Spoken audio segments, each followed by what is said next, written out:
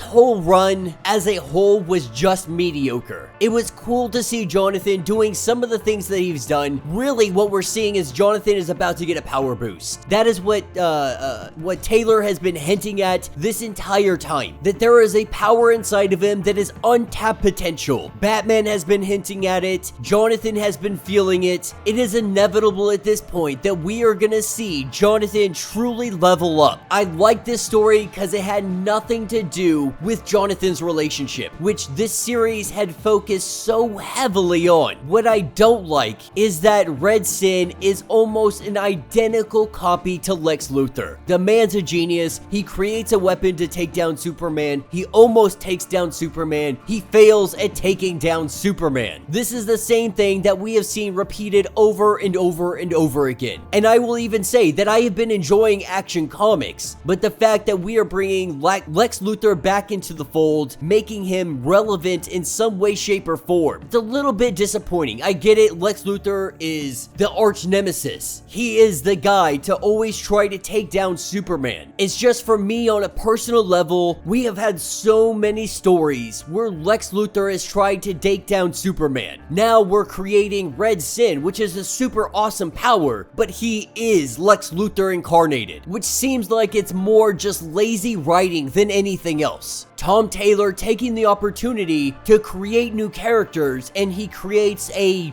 really just younger Lex Luthor. A Lex Luthor that is the counter to Jonathan. So Clark Kent has Lex Luthor, Jonathan has Red Sin. Both of them hell-bent on destroying Kryptonians, both of them hating Kryptonians, thinking that they're bombs. Like, it's just ridiculous how much that they are trying to make him his father. Make him his own character. Give him a different arch nemesis that isn't hell-bent on just killing Kryptonians. You know, like I said, the series has been subpar at best. This final issue didn't go out with a bang. It was enjoyable, but it definitely wasn't something to go back and reread. It definitely isn't something that you're gonna be talking about forever. Honestly, most people are probably gonna forget about this series within the next 6 months. I am hoping with everything that Taylor can truly bring to light the Jonathan versus Ultraman, that he can really save this and do something of use. But let me know your thoughts, let me know your theories. If you would like to get caught up on everything that happened with Superman, son of Kal-El, be sure to check out the link in my description as well as the top of this video. It is gonna get you completely caught up on the entirety of this series. If you would like to support the channel, you can always do so by joining the channel membership, much like Patreon, having 5 different tiers, from $1 to $50, from loyalty badges to getting free comics every single month. Not only does this help out the channel tremendously, but you are getting tons of perks in the process. Now, if you are unable to do any of that, do me a favor, subscribe to the channel, like this video, hit that notification bell, and with that being said, until the next breakdown.